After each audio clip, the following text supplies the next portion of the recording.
Okay, good.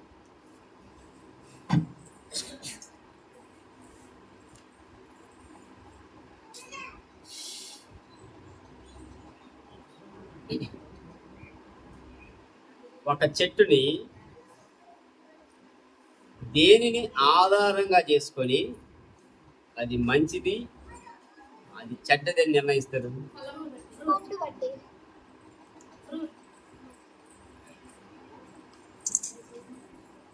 సరే, అదే చూద్దాం. మత్తయి సువార్త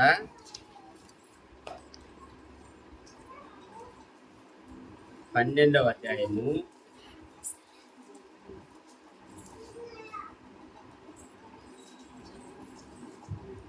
33వ వచనం. చెట్టు మంచిదని ఎంచి దాని పండును మంచిదే అని ఎంచుడి, లేదా చెట్టు చెడ్డదని ఎంచి దాని పండును చెడ్డదే అని ఎంచుడి. చెట్టు దాని పండు వలన తెలియబడును. చదవండి. సర్ప సంతానమా, మీరు చెడ్డవారై ఉండి ఎలాగ మంచి మాటలు పలుకగలరు? ఆ వర్డ్ గుర్తుపెట్టుకోండి, సర్ప సంతానమా. ఎందుకు యేసుక్రీస్తు ఆ వర్డ్ ఉపయోగించడో చూద్దాం. హృదయమందు నిండి ఉండి దానిని బట్టి నోరు మాట్లాడును కదా. సజ్జనుడు తన మంచి ధనానిధిలో నుండి స్వద్వేషములను తెచ్చును, దుర్జనుడు తన చెడ్డ నిధిలో నుండి దుర్వేషములను తెచ్చును. నేను మీతో చెప్పినది ఏమనగా, మనుషులు పలుకు వ్యర్థమైన ప్రతి మాటకు కూర్చియు విమర్శన దినమున లెక్క చెప్పవలసి ఉండేను. నీ మాటను బట్టి నీతిమంతుడని తీర్పు నొందుతూ, నీ మాటను బట్టి ఏ అపవాది అని తీర్పు నొందుతూ. అప్పుడు శాస్త్రులలోను పరిసయ్యులలోను కొందరు, బోధకుడా, నీ వలన ఒక సూచక క్రియ చూడగోరుచున్నామని ఆయనతో చెప్పగా, ఆయన ఇట్లనెను, వ్యభిచారులైన చెడ్డతరము వారు సూచక క్రియను అడుగుచున్నారు. ప్రవక్త అయిన యోనాను గూర్చిన సూచక క్రియ గాని మరి ఏ సూచక క్రియ అయినను వారికి అనుగ్రహింపబడదు.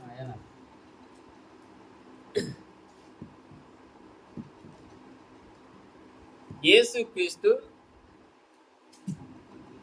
పరిచయం గురించి ఒక మాట అంటాడు, ఏమని? సర్ప సంతానమా. కాకపోతే ఆయన ఏమంటుండంటే, మళ్ళా మీరు మాట్లాడే ప్రతి మాటకు మీరు లెక్క చెప్పాలి.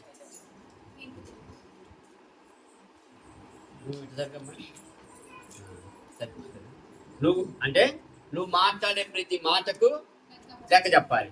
మరి యేసుక్రీస్తు నోటి నుండి సర్ప సంతానమా అని వచ్చింది కదా, ఆయన లెక్క చెప్పాలి కదా. లెక్క చెప్పాలనా లేదా? ఆయన వదిలేండి కదా. ఇప్పుడు మనము ఒక సహోదరుని మూర్ఖుడా, దుర్మార్గుడా అని అన్నామనుకో, బైబిల్ ఏం చెబుతుంది? అతని క్షమాపణ అడిగి నువ్వు ఆరాధనకి రా, అంతే. ఎందుకు? అతను నువ్వు బాధ పెట్టినావు కనుక. ఏదైనా నువ్వు లేకపోతే నీ ఆరాధన చెల్లదు. లేకపోతే నీ ఆరాధన చెల్లదు. నువ్వు నీ సహోదరుని మూర్ఖుడా, దరిద్రుడా ఆ మాటలు కూడా అనకూడదు, అంతే కదా. అనకూడదని యేసుక్రీస్తు చెప్పినప్పుడు, యేసుక్రీస్తు పరిచయం దగ్గరికి వచ్చి సర్ప సంతానమా అని ఎందుకన్నాడు?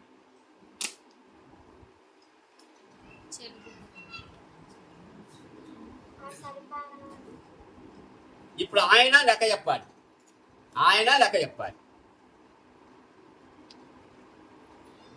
ఎప్పుడైతే అంటే ఒకటి, వాళ్ళ హృదయంలో ఏమున్నదో తను ఎరిగిండు. వాళ్ళు పరిచయను ఎప్పుడు ఈయన దగ్గర చూసింది ఏంటంటే, చూడాలి అనుకున్నది ఏంటంటే, ఎక్కడ దొరుకుతాడా మనకి, ఎక్కడ. అంతకుముందు మీరు చూడండి, ఆయన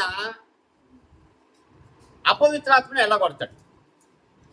ఏ శక్తితో ఈయన ఎల్లగొడుతున్నాడు అంటే, ఏంటిది?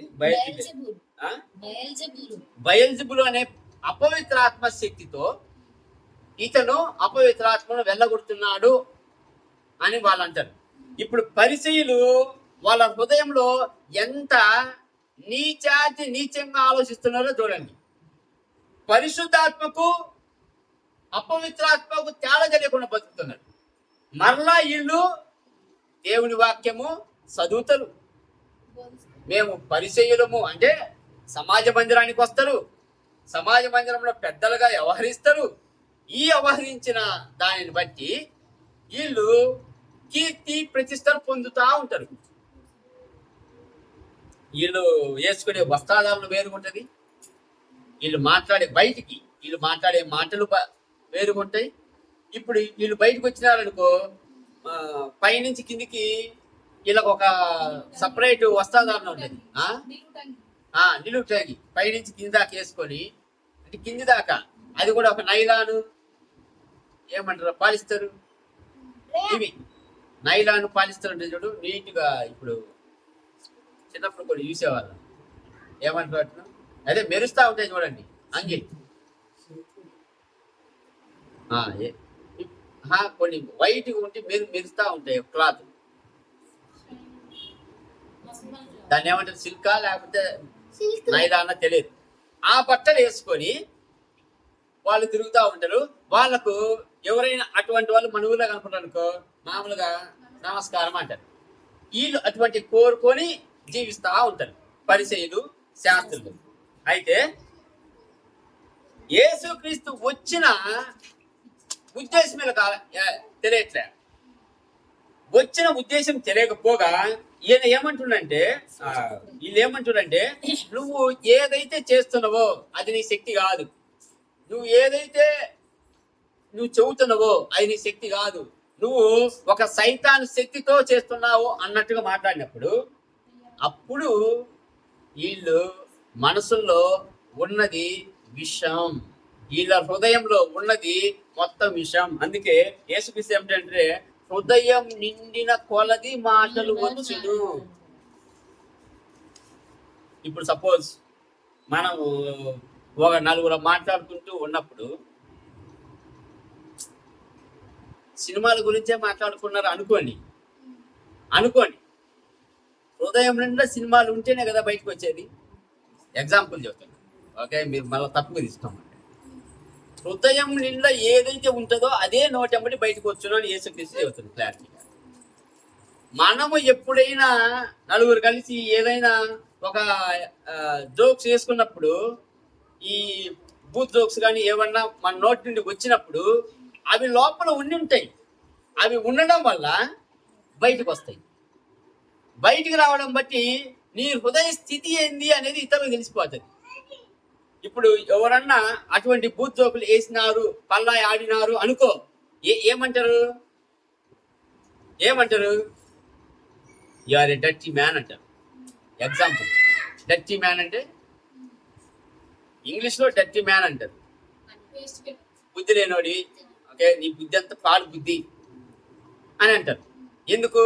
హృదయంలో ఉన్నవి బయటకు వచ్చి మాట్లాడుతున్నాయి కదా. అర్థమవుతుందా? పరిస్థితి అంతే, లోపలంతా విషమే ఉంది. లోపలంతా విషం పెట్టుకొని బయటికి ఇతరులతో బాగానే మాట్లాడతారు. ఇక్కడ మాత్రం యేసుక్రీస్తు దగ్గరికి వచ్చేసరికి వాళ్ళ మనసు ఎరిగి యేసుక్రీస్తు ఏమంటుండంటే, సర్ప సంతానమా, మీ హృదయంలో ఉన్నది మొత్తం విషమే, మీ నుంచి మంచి అనేది జరగదు, మీ నుంచి మంచి కోరుకోవడమే అది మా తప్పు. అందుకు మొట్టమొదటి 33, either make the tree good and it's fruit, or else make the tree bad and it's fruit bad, for a tree it's a known by it's fruit. ఇప్పుడు చెప్పండి, మనము క్రైస్తవులం. ఇప్పుడు మనం బయటికి పోతే ఎవరైనా మన మాటలను బట్టి, మన చేతలను బట్టి, ఈ రెండింటిని బట్టే మనం క్రైస్తవులుగా గుర్తించగలగాలి. మన మాటలను బట్టి, మన చేతలను బట్టి, మన వేషధాలను బట్టి కాదు, మనం వేసుకునే డ్రెస్సులను బట్టి కాదు, మనము తిరిగే కార్లను బట్టి కాదు, మనం ఉండే ఇళ్ళని బట్టి కాదు. రెండే రెండు, ఒకటి నీ మాట, ఒకటి నీ చేత.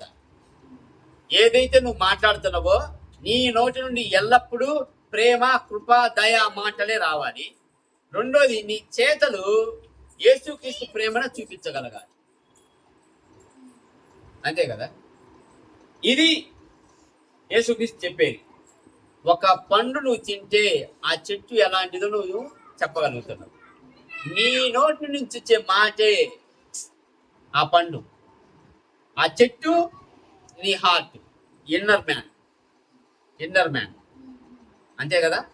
లోపల ఇన్నర్ మ్యాన్ వచ్చేసి చెట్టు, నీ నోటి నుంచి వచ్చే మాట, నువ్వు చేసే పని, ఇవి దానికి సంబంధించిన ఫలం. ఈ రెండింటి మూలకంగా చెట్టు ఎలాంటిదో నిర్ణయించబడుతుంది. అర్థమవుతుందా? ఇప్పుడు for out of the abundance of the heart the mouth speaks. ఇది చాలా క్లియర్. ఇందాక మనం మాట్లాడుకునేది. ఫర్ అవుట్ అబాండెంట్ అంటే ఏంది అర్థము? కాదు, తెలుగులో ఏమనింది ఆడ? హృదయం నిండి ఉన్న దానిని బట్టి నోరు మాట్లాడను కదా. అసలు అబాండెన్స్ అంటే అంతకు మించి సమృద్ధి. అంటే హృదయ సమృద్ధి దేంతో నిండి ఉంది?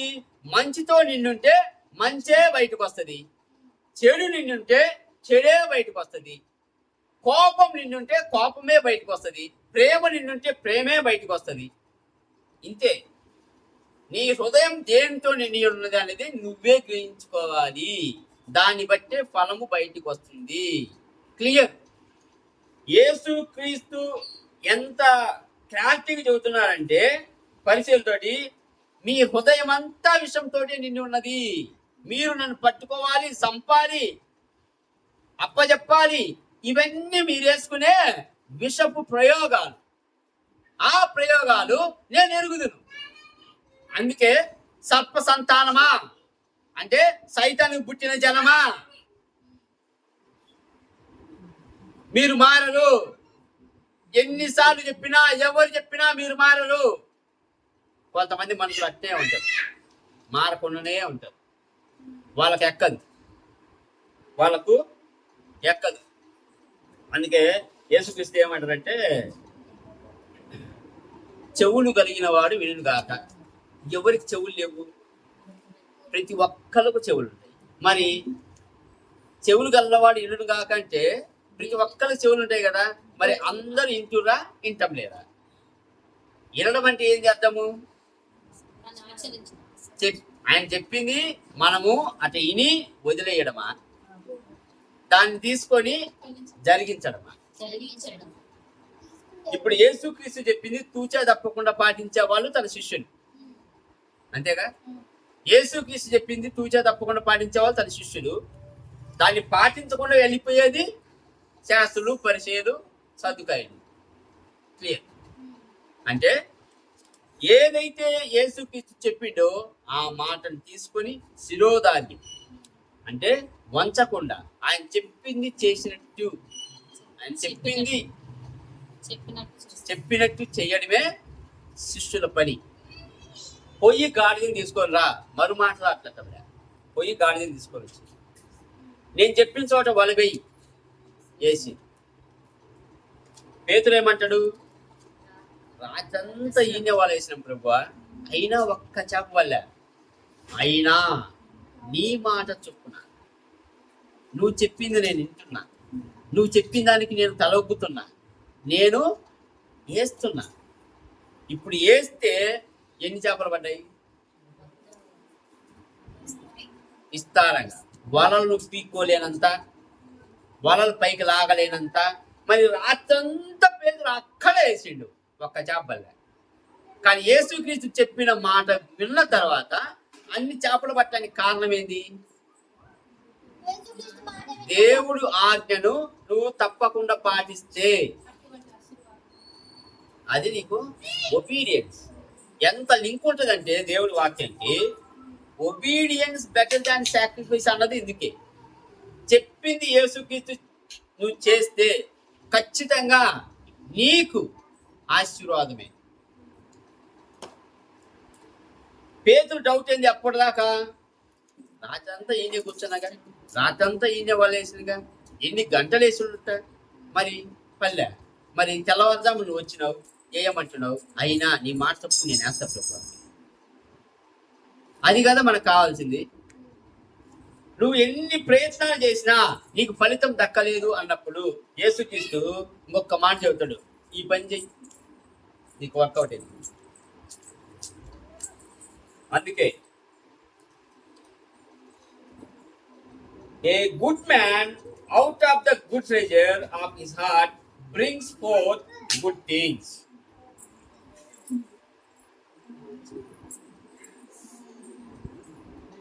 మళ్ళా చదవండి 35.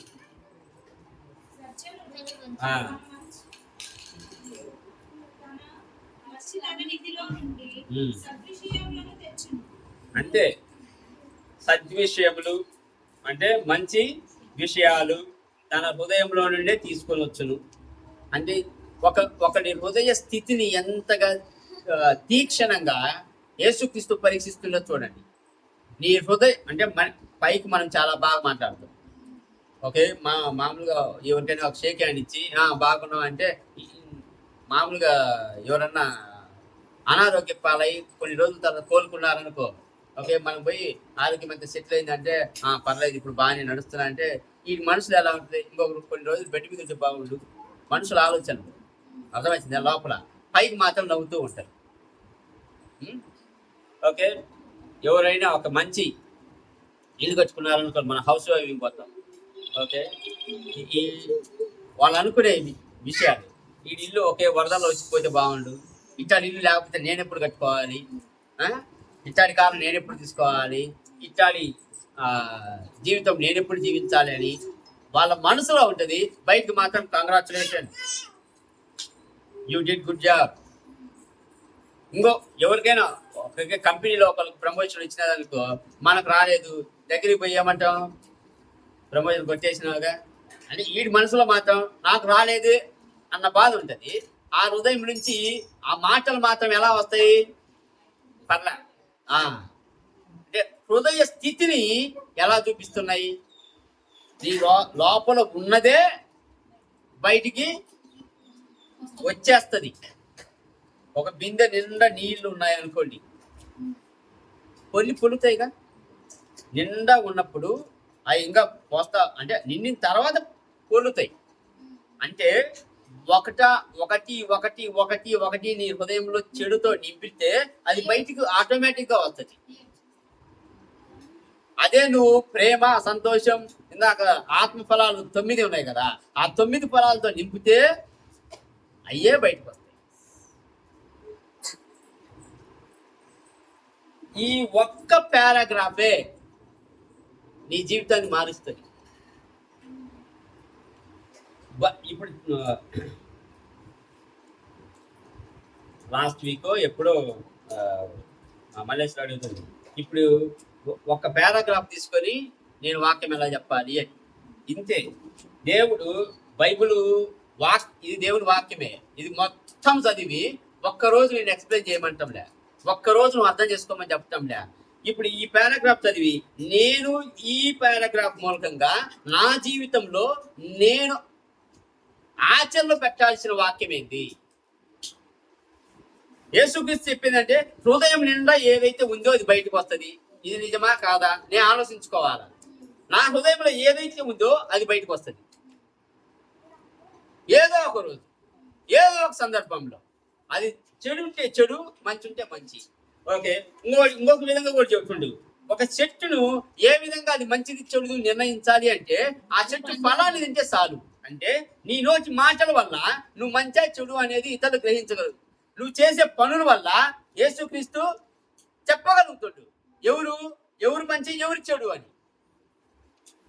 అపోస్తల కార్యాలు కూడా పేతురు చెప్పేది ఒకటే ఒక మాట, ఏమని? మేము కొత్తవి చెప్పట్లే, ఏంటి మేము చూసినవి, మేము విన్నవి. ఏంటి 3.5 సంవత్సరములు యేసుక్రీస్తు కలిసి జీవించి ఆయన చెప్పినవన్నీ విన్నవి, ఆయన చేసినవి మేము చూసినాం. మేము చూసినవి మేము విన్నవి మాత్రమే చెప్పగలుగుతున్నాం.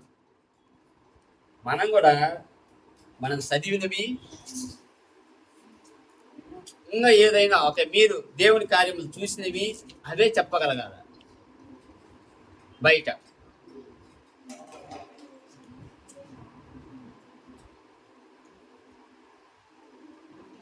36వ వచనంలో ఏమంటదంటే but I say to you that every idle word men may speak that will give account of its the day of judgement.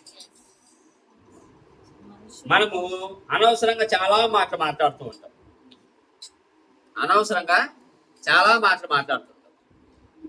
ఈ మాటల వల్ల మనకు ఇప్పుడు అర్థం కాకపోవచ్చు. రేపు మాత్రం నువ్వు జడ్జిమెంట్ ఇవ్వాలా, అంటే జడ్జిమెంట్లో నువ్వు లెక్క అప్పచెప్పాలి.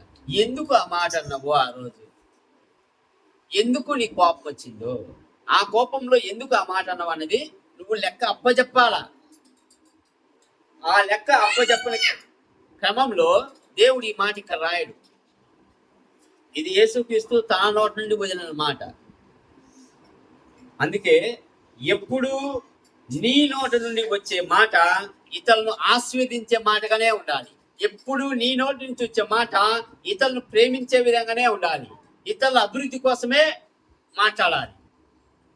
ఒకళ్ళు నశించిపోవాలి అని, ఒకళ్ళు నాశనం కావాలి అని, ఇంకొకళ్ళు పాడైపోవాలని నీ నోటి నుండి ఎప్పుడూ ఆ వాక్యము రాకూడదు. అందుకే మనం ఎప్పుడు క్రిస్టియన్స్ ఒక మాట, మే గాడ్ బ్లెస్ యూ. ఈ పదము ఎంత ఉన్నతమైనది అంటే ఈ లోకంలో ఇంకొకళ్ళు వాడరు, ఒక క్రిస్టియన్స్ తప్పితే. Happy birthday, may God bless you. Happy anniversary, may God bless you. Something ఇంకోటి, మే గాడ్ బ్లెస్ యూ. ఎందుకు? దేవుడు నిన్ను ఆశీర్వదించాలి, దేవుడు నిన్ను ప్రేమించాలి, దేవుడు నిన్ను అభివృద్ధిలోకి తేవాలి, దేవుడు నిన్ను ఉన్నత శిఖరాలకు తీసుకెళ్ళాలి. ఇదే మన మాటలై ఉండాలి.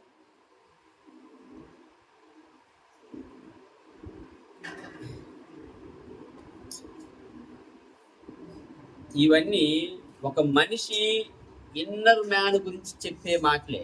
ఇవి చెప్పడానికి కారణం ఏంటంటే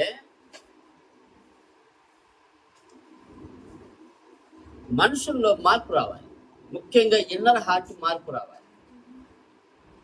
ఎంత చెప్పినా కొంతమంది మన మాటలు లెక్క చేయకుండా వెళ్ళిపోయినప్పుడు చెప్పడం ఆపేస్తాడు. దేవుడు కూడా చెప్పడం ఆపేస్తాడు. వాక్యంలో ఏమంటది? ఎన్నిసార్లు గద్దించినా లోబడిన వాడికి హఠాత్తుగా మరణం సంభవించదు. ఇది క్లారిటీ. ఓకే, ఇప్పుడు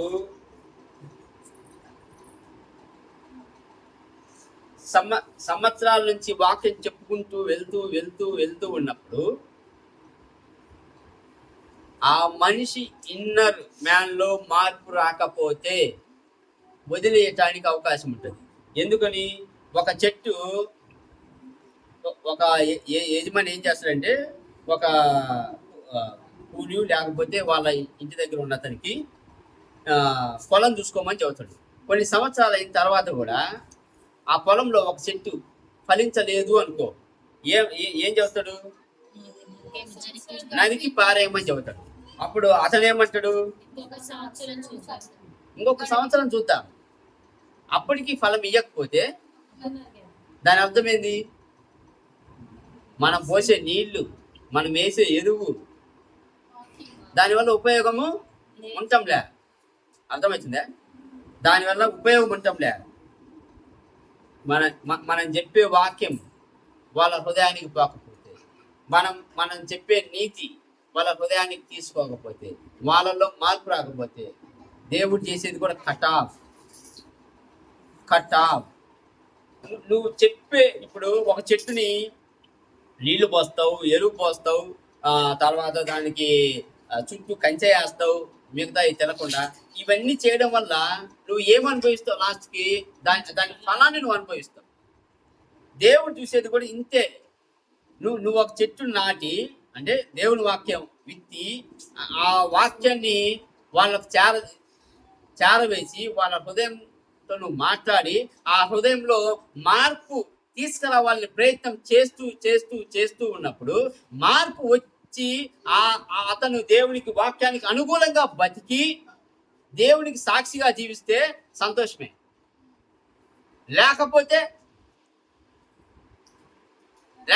ప్రయోజనం ఏంది?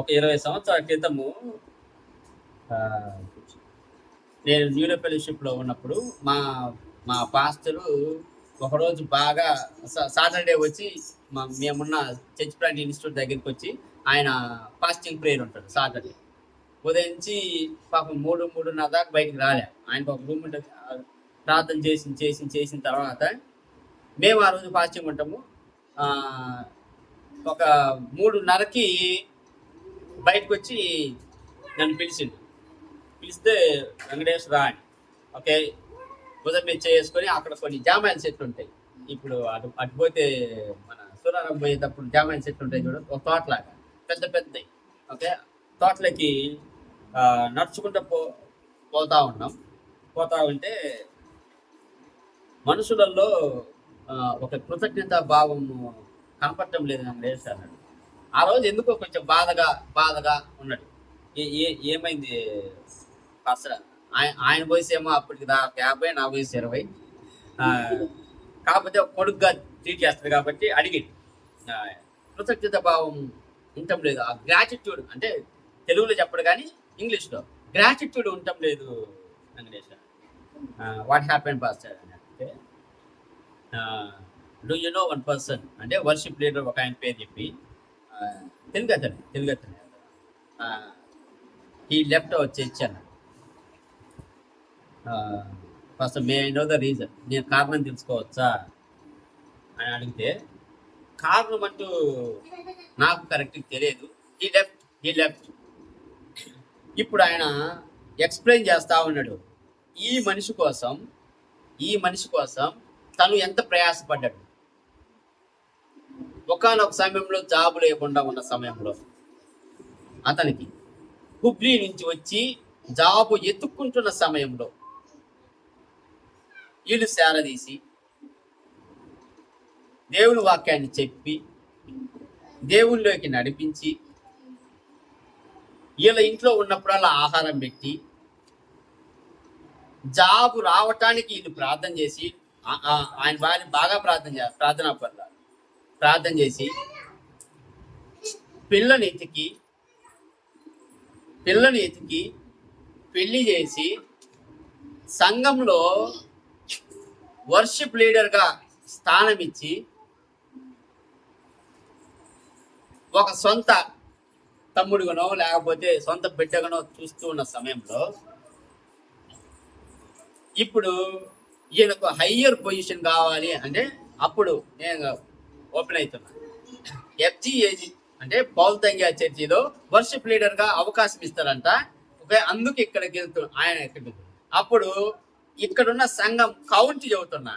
ఓకే, ఒక 250 నుంచి 260.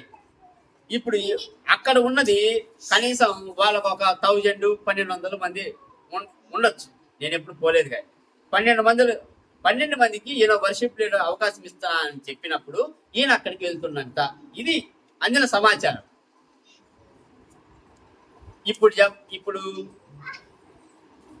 ఒక మనిషిని ఎంతగా మార్చినా కానీ ఎంతగా నువ్వు ప్రేమించినా కానీ ఆ మనిషిలో మార్పు ఆడిపోతుంది. ఆ హృదయంలో ఏముంది? ఏదో ఒక అతను కోరుకున్నది ఏంది? నాకు అంటే అప్పుడు నాకు ఒక సైతాను భావం గుర్తొచ్చింది. ఇప్పుడు దేవుని దగ్గర 3 ఆర్కేంజల్స్ ఉన్నాయి. ఒకటి మైకెల్, యుద్ధానికి ప్రధాన దూత. గ్యాబ్రియల్ దేవుని వర్తమానం మోసుకొని తీసుకుపోయే ప్రధాన దూత. తర్వాత లూసిఫర్ దేవుణ్ణి ఆరాధన చేసే ముఠా అంటే గ్రూప్ కి నాయకుడే అనుకోండి, నాయకుడు. ఇప్పుడు ఆరాధన అంటే ప్రతి ఒక్కరు చేస్తారుగా. వీళ్ళు యుద్ధానికి పోకపోవచ్చు, ఎవరు ఆరాధన చేసే గ్రూప్. కానీ మికాయేలు, గ్యాబ్రియేలు ఆ 2 గ్రూపులు కూడా ఆరాధన చేస్తాయిగా. వాళ్ళ ఆరాధన మొత్తాన్ని తీసుకుపోయి దేవుడి పాదాలు ఎత్తి పెట్టాలిగా. ఆ బాధ్యత ఎవరు ఎత్తుకున్నారు? లూసిఫర్ ఎత్తుకున్నారు. దేవుని ముఖాముఖిగా చూసే భాగ్యం లూసిఫర్ కలిగిందిగా. అర్థమవుతుందా? మికాయేలుకి, గ్యాబ్రియేల్ కలిగి ఉండకపోవచ్చు, కానీ దేవుడి ఆరాధన తీసుకువెళ్ళి దేవుడి పాదాల యొద్ద పెట్టే ఆ భాగ్యం కలిగినప్పుడు ఎంత అనుకువతోటి, ఎంత మర్యాదతోటి, ఎంత ఆ భాగ్యం నాకు దొరికింది అనే ఆ కృతజ్ఞత భావంతో ఉండాలి. ఎప్పుడైతే దేవుని ఆ స్వరూపం, దేవుని ఆ మహిమ ఇవన్నీ చూసిన తర్వాత సైతానికి అంటే లూసిఫర్కి ఏం కలిగిందంటే, నేను ఆ పొజిషన్లో ఉండాలి, నేను ఆ పొజిషన్లో ఉండాలి, నాకు ఆ కుర్చీ కావాలి, నాకు ఆ స్థానం కావాలి. ఎప్పుడైతే హృదయంలో ఆ చిన్న ఆశ కలిగిందో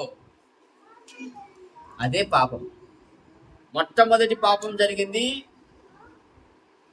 ఏదే తోటలో కాదు, ఇక్కడ సైతాన్ అదే లూసిఫర్ హృదయంలో. దేవుడు శుభ్రంగా చూసుకుంటుండు, నువ్వు ఆరాధనకి నాయకుడివి, నిన్ను అంటే మనము యెషయా పోటీలో చదివితే ఇటంటే మ్యూజిక్ రక్తవన అదేదో అభివర్ణిస్తాడు కదా. ఎలా గోమేదకాలు, రక్తవర్ణాలు, వస్త్రాలు, ఇస్తాలు, అసలు సైతాలు జిగే అంటే లూసిఫర్ జిగేలుగా ఉండేది. అయినా మనిషి ఆ కృతజ్ఞత భావం లేకపోతే, అంటే ఎప్పుడైతే సైతాను ఆ స్వభావం వస్తుందో, ఇక్కడ కృతజ్ఞత భావం లేకపోతే ఏమవుతుందంటే గర్వంతో పాపం చేయడానికి అవకాశం ఉంటుంది. తర్వాత ఆ మనిషి పరిస్థితి కూడా నేను చదువుతాయి. ఇతను ఆ న్యూల ఫెలోషిప్ వదిలి వెళ్ళిపోయిందా, తర్వాత అక్కడ కూడా వర్షిప్ లీడర్ ఇవ్వలే. ఎందుకు? ఆయన మించిన వర్షిప్ లీడర్లు ఉండరు. వాళ్ళదేంటంటే ఆ సంఘం యొక్క ఏంటంటే రక్షింపబడిన గొర్రెలు గుంజుకోవడమే,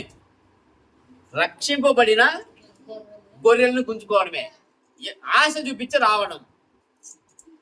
ఇప్పుడు ఈయనకు ఆశ చూపించారు, ఈయన కుటుంబానికి పోయిర్రు వర్షిప్ లీడర్స్, మీకు ఈ స్థానం ఇస్తామని చెప్పారు. ఈయన పోయిండు 3 నెలలు అయింది, 6 నెలలు అయింది, సంవత్సరం అయింది. Nothing happened. అతని పేరు కేకే అంటారు. ఓకే, తర్వాత ఇక్కడికి రావడానికి మనసు ఒప్పదు. ఆయన పరిస్థితి ఏమైందంటే లాస్ట్కి బాబ్సాపల్లి నుంచి బాణసవాడి అని ఒక ఏరియా ఉంటుంది. ఆ బాణసవాడిలో ఒక చిన్న తెలుగు వర్షిప్ ఒకళ్ళు లీడ్ చేస్తుంటే అక్కడికి పోయి వర్షిప్ చేసుకున్నాడు, ఆరాధన చేసుకున్నాడు.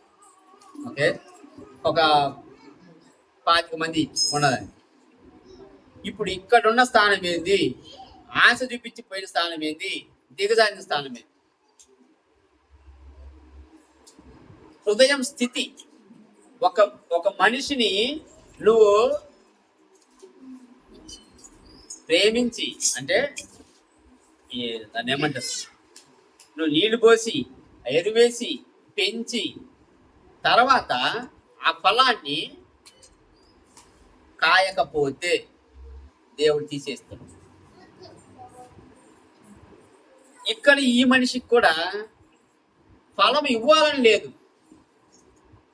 ఎదగాలని మాత్రమే ఆశ.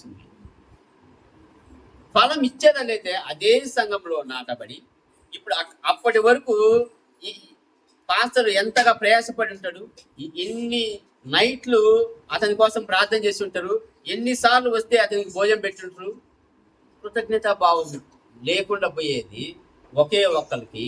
ఎవరికంటే అది సైతాను మనసు ఎవరికైతే ఉంటుందో, పరిచయులకు కానీ, శాస్త్రులకు కానీ, సద్దుకాయులకు కానీ. అందుకే దేవుడు వాళ్ళని అలా పిలిచేది, సర్ప సంతానమా.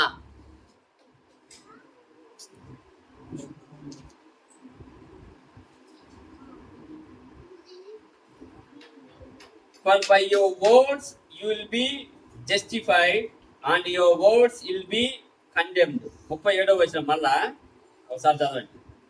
నీ మాటలను బట్టి నీతిమంతుడు అని తీర్పు నందుదువు, నీ మాటలను బట్టి అపరాధి అని తీర్పు నందుదువు. కదా, అందుకే యాకోబు రాసిన పత్రిక క్లియర్గా చెప్తాడు, నీ నాలుకను నువ్వు ఎంత అదుపులో ఉంచుకుంటే అంత మంచిది. నీ మాటలను బట్టి, అంటే ఫ్రూట్స్ నీ మాటలు, ఫలము అనేది నీ మాట. ఈ మాటలను బట్టే నువ్వు మంచివాడివా చెడ్డవాడివా ఎంచబడేది, దుర్మార్గుడివా నీతిమంతుడివా అని ఎంచబడేది, కిరాతకుడివా లేక ప్రేమామయుడివా అని ఎంచబడేది. నువ్వు ఎంతగా దేవుని వాక్యం చదివి ఆ వాక్యాన్ని నువ్వు నీ నోటి నుండి వదిలితే నువ్వు దేవుని ఫలాన్ని నువ్వు చూపిస్తున్నట్టే లెక్క. లేదు, నేను దేవుని వాక్యాన్ని చదివినా అది నా హృదయానికి నేను ఎక్కించుకోను, దేవుని వాక్యాన్ని నేను చదివినా నేను పట్టించుకోను, నా ఫలం వేరే అని మనం అనుకుంటే అది రేపు నువ్వు దుర్మార్గుడిగా తీర్చబడతావు, దుర్మార్గురాలుగా తీర్చబడతావు. ఇది క్లియర్ ఇండికేషన్ అన్నమాట.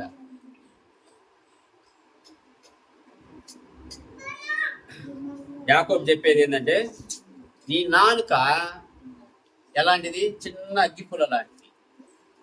ఆ అగ్గిపుల్లతోటి ఊళ్ళే కాల్చేయచ్చు. నీ నాలుక పడవకున్న చుక్కాని లాంటిది. నువ్వు మహాసముద్రంలో ప్రయాణం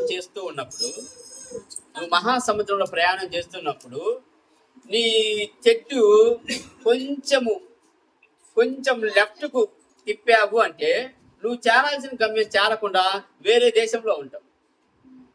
సపోజ్ అరేబియా మహాసముద్రంలోనే నువ్వు ప్రయాణం చేస్తున్నావు అనుకో, నీ దిశను కొంచెం లైట్గా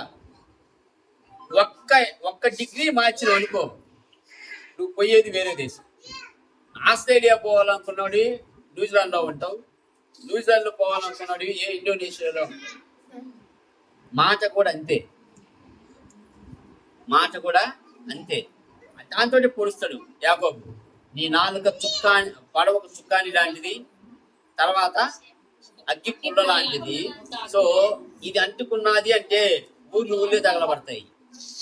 ఒక్క మాట అంటే చాలు, ఒకే ఒక్క మాట, ఆ ఒక్క మాట తుడిచేస్తుంది, నీ జీవితాన్నే పాడు చేస్తుంది. నిన్ను దుర్మార్గుడిగా అవినీతిమంతుడిగా తీర్చిదిద్దుతుంది. కోపంలో ఒక్క మాట నువ్వు అన్నావు అనుకో,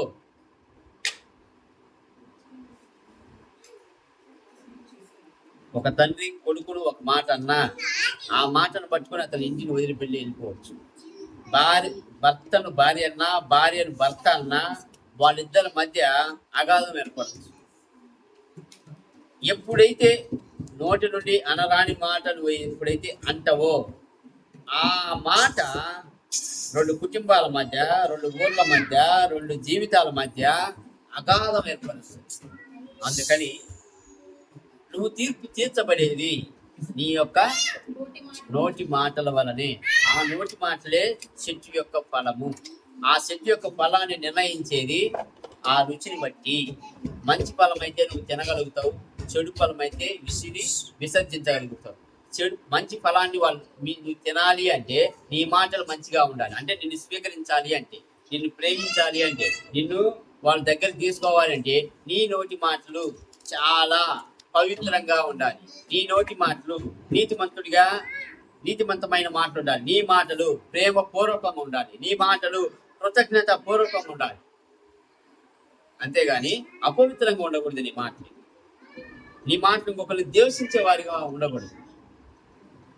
నీ మాటలు ఇంకొకరిని తోలనాడే విధంగా ఉండకూడదు, ఇంకొకరిని తీసి పారేసే విధంగా ఉండకూడదు.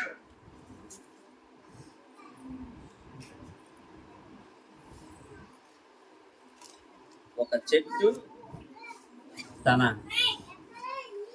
స్థితిని తెలిపేది తన ఫలం మూలకంగా. ఒక మనిషి అంటే లోపల స్థితిని తెలియజేసేది నీ నోటి మాటలు, చేతలు. ఈ రెండింటి వల్లే తెలియబడతారు. ఫలానా వాళ్ళు మంచోళ్ళు అనిపించుకోవాలంటే నువ్వు ఎల్లప్పుడూ మంచి మాటలే పడతావు. చెడ్డోళ్ళు అనిపించుకోవాలంటే చెడ్డ మాటలే పడతావు. ఇంతే దేవుడు చెప్పింది.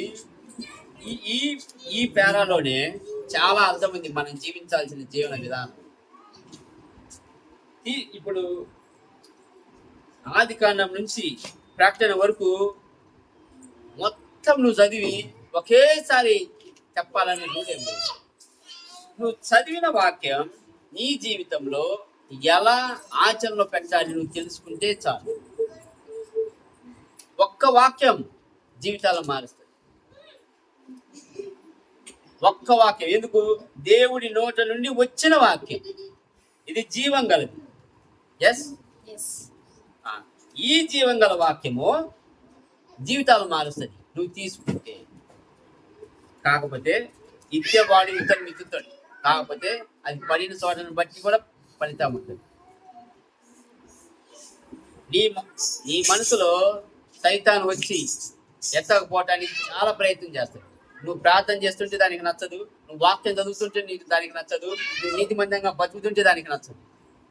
నేను ఏ విధంగా అయినా సరే పడగొట్టాలి. నువ్వు ప్రార్థనలో మోకాలు ఊని ప్రార్థన చేస్తున్నావంటే నువ్వు ఒక విధంగా ఒక పెద్ద టాలెస్ట్ బిల్డింగ్ ఎదిగినట్టు ఎదుగుతూ ఉంటావు. ఆ ఎదిగే క్రమంలో సైతాను కంటపడుతుంది. ఎప్పుడైనా లోకంలో నీకు టాలెస్ట్ బిల్డింగే కనబడుతుంది. ఎందుకు? ఎత్తుగా ఉంది కాబట్టి. ఇప్పుడు ఆ ఎత్తైన బిల్డింగ్ నువ్వు ఎదుగుతూ ఉంటే సైతాను చూస్తుంది. నువ్వు ఇంతలో ఉన్నప్పుడు దానికి కనపడవు, కానీ నువ్వు ఎదుగుతూ ఉన్నప్పుడే కనబడుతుంది. అప్పుడే ఇప్పుడు ఈ బిల్డింగ్ పునాదులతో ఎలా కొల్చాలా అని ప్రయత్నం చేస్తాను. అందుకే పునాదుల కిందనే బాంబు పెడతాయి. ఆ బాంబు ఏ రూపంలో అయినా ఉండొచ్చు. ఆ బాంబు అంటే ఏ పాపం రూపంలో అయినా ఉండొచ్చు, విగ్రహారాధన రూపంలో అయినా ఉండొచ్చు, వ్యభిచారం రూపంలో అయినా ఉండొచ్చు, దొంగతనం రూపంలో అయినా ఉండొచ్చు, అవినీతి రూపంలో అయినా ఉండొచ్చు, ఇంకొకరిది మనకు కావాలని ఆశ ఆ రూపంలో అయినా ఉండొచ్చు. అది ఆ 10 ఆజ్ఞల్లో ఏ రూపంలో అయినా ఉండొచ్చు. వాటి నుండి తప్పించుకొని ఉండాలి అంటే ఎప్పుడు దేవుని వాక్యానికి నువ్వు క్లింగ్ అంటారు చూడు. క్లింగ్ టు వర్డ్ ఆఫ్ గాడ్ అంటే ఏలబడాలి. పట్టుకో అంటే వదలకుండా ఏలబడాలి. అప్పుడు నువ్వు నిలబడతావు. ఎప్పుడైతే నువ్వు అలా నిలబడతావో దేవుడు ఖచ్చితంగా పైకి రావు. అది దేవుని వాక్యము నీ హృదయ స్థితిని తెలియపరిచే వాక్యం. ఇది నీ ఇన్నర్ మ్యాన్ ఎటువంటి పరిస్థితిలో ఉన్నారో తెలియపరిచే వాక్యం కనుక గమనించండి. మీ నోటి నుండి వచ్చే మాట మీ ఇన్నర్ మ్యాన్ అంటే లోపల ఉన్న మనిషిని తెలియపరుస్తుంది. ఎటువంటి స్థితి మనం కలిగి ఉన్నామా అని.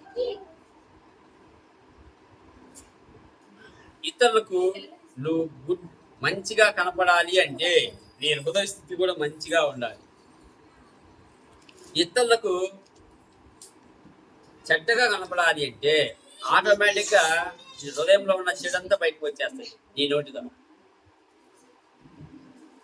ఏం కాదు. సో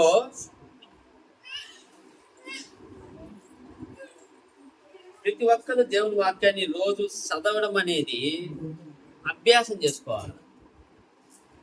మనం చదువుతూ ఉంటే మనకు తెలుస్తూ ఉంటుంది దేవుడు ఏం మాట్లాడుతుంది, నేనే మాట్లాడాలి, నేను ఎలా జీవించాలి, ఎవరిని ఎలా చూడాలి, ఎవరికి నేను కృతజ్ఞతగా ఉండాలి, ఎవరితో నేను ప్రేమగా ఉండాలి. సైంటిస్టులు చాలామంది దేవుడు లేడు అంటూ ఉంటారు కదా. దేవుడు లేడు అంటున్న సైంటిస్టులు ఒక్క రక్తపు చుక్కను క్రియేట్ చేసి చూపించమనండి. ఒకే ఒక రక్తపు చుక్కను వాళ్ళు తయారు చేసి చూపించమని చెప్పండి. దేవుడు లేడు అంటారు కదా. మేము చంద్రగ్రహానికి వెళ్ళగలం, సూర్యగ్రహానికి వెళ్ళగలం, ఏంది ఇంకొక మార్స ఇంకొక దానికి వెళ్ళగలం. మేము అన్నీ సృష్టించగలం. అన్ని వాళ్ళ ఆలోచన మేము అన్నీ చేయగలం, మాకు దేవునికి సంబంధం లేదు అని అనుకున్న శాస్త్రజ్ఞులు ఇప్పటికీ నేను చెబుతున్నా ఒక్క రక్తపు చుక్కను చూపించమని. క్రియేట్ చేసి తయారు చేసి చూపిస్తే మనం ఒప్పుకోవచ్చు, కానీ వాళ్ళ చేత కాదు. లోకంలో నిజమైన దేవుడు యేసుక్రీస్తు. అది సైంటిఫిక్గా తీసుకోండి, మ్యాథమెటిషియన్ ఆ లెక్క ప్రకారం తీసుకోండి, లేకపోతే ఇంకొక విధంగా తీసుకోండి. అంటే లోకంలో చాలా ఉంటాయి. జ్ఞానం ప్రకారము, తర్వాత ఆచారాల ప్రకారము, తర్వాత మన క్యాలెండర్ ప్రకారము, ఇవన్నీ ఏ విధంగా చూసుకున్నా యేసుక్రీస్తు దేవుడు, ఆయన పునరుద్ధానం పొందిన దేవుడు, ఆయన నోటి నుండి ఇచ్చిన వాక్యము జీవం కలది. ఈ జీవం గల వాక్యం మనము పాటిస్తే మనము జీవం కలిగి జీవిస్తాము. రేపు యేసుక్రీస్తుని ఎదుర్కోగలము. లేని పక్షంలో మనము ఎడవబడతాం. లేని పక్షంలో ఎడవబడిన తర్వాత నువ్వు ఎంత మొత్తుకున్నా పరలోకం చేరలేదు. లాజరు అతని ధనవంతుడి స్టోరీ మన జీవితంలో రిపీట్ అవుతుంది. ఈ ఉపమానము యేసుక్రీస్తు ఎక్కడి నుంచో తీసుకోలే, జరిగిన స్టోరీ. క్లారిటీగా చెప్పిండు.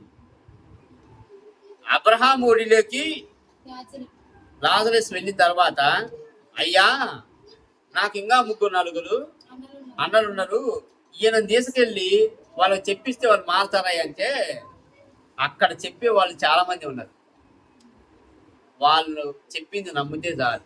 ఒకవేళ ఇతను మృతుల్లో నుండి లేచిపోయి చెప్పినా వాళ్ళు ఇన్రు. ఎందుకు వినరు? నేను చూసొచ్చినాను అని చెబితే ఇంటురా. ఇప్పుడు చాలా మంది ఒకళ్ళిద్దరు కొంచెం చనిపోయి తిరిగి బతికిన వాళ్ళు ఒకళ్ళిద్దరు ఉంటారు కదా, వాళ్ళు చెప్పినవి ఎంతమంది ప్రపంచంలో నమ్ముతున్నారు? నమ్మరు.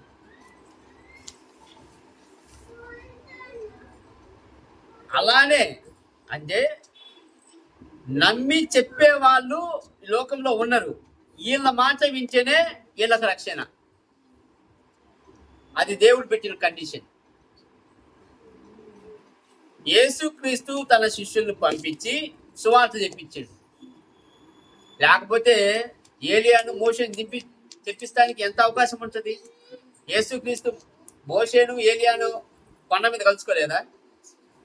వాళ్ళనే తీసుకొచ్చి ఇశ్రాయేల్ ప్రజల ముందు నిలబెట్టి, మానల్లా మీరు, లేకపోతే నరకం ఉంది ఆడ, పరలోకం ఉంది, మీరు దేవుడిని నమ్ముకుంటేనే పరలోకం పోతారు అని ఒక డిజిటల్ స్క్రీన్ వేసి చూపించలేడు? అప్పుడు చూపించగలడు. అలా నమ్మితే ప్రయోజనం లేదు. నమ్మాల్సింది ఈ విధంగానే. శిష్యులను పంపి యేసుక్రీస్తు భూమి మీదకి వచ్చిండు, చనిపోయిండు, తిరిగి లేచిండు. అది నీ నా పాపముల కోసం. నువ్వు నమ్మితే రక్షింపబడతావు, నమ్మకపోతే నరకం. ఇది క్లియర్ మెసేజ్ ఈ లోకంలో. అందుకే నమ్మిన తర్వాత మన పరిస్థితి ఎలా ఉండాలి అంటే, మన హృదయం ఎల్లప్పుడూ దేవుని వాక్యంతో నింపబడి ఉండాలి, దేవుని తలంపులతో నింపబడి ఉండాలి, దేవుని ప్రేమ కృతజ్ఞతా భావంతో ఉండాలి. ఇది దేవుని వాక్యం చెప్పే సందేశం. కనుక ఏదైనా చిన్న చిన్న లోపాలు ఉంటే సరి చేసుకొని దేవుని వాక్యంతో నింపుకోవాలంటుంది. ఏదైనా చిన్న చిన్న లోపాలు ఉంటే సరి చేసుకొని దేవుని వాక్యంతో నింపుకోవాలి. దేవుని వాక్యం ఓవర్ఫ్లో అయిందనుకో, నీ నోటి నుంచి వచ్చే ప్రతి మాట దేవుని వాక్యం. అంతే. Abundance with word of God.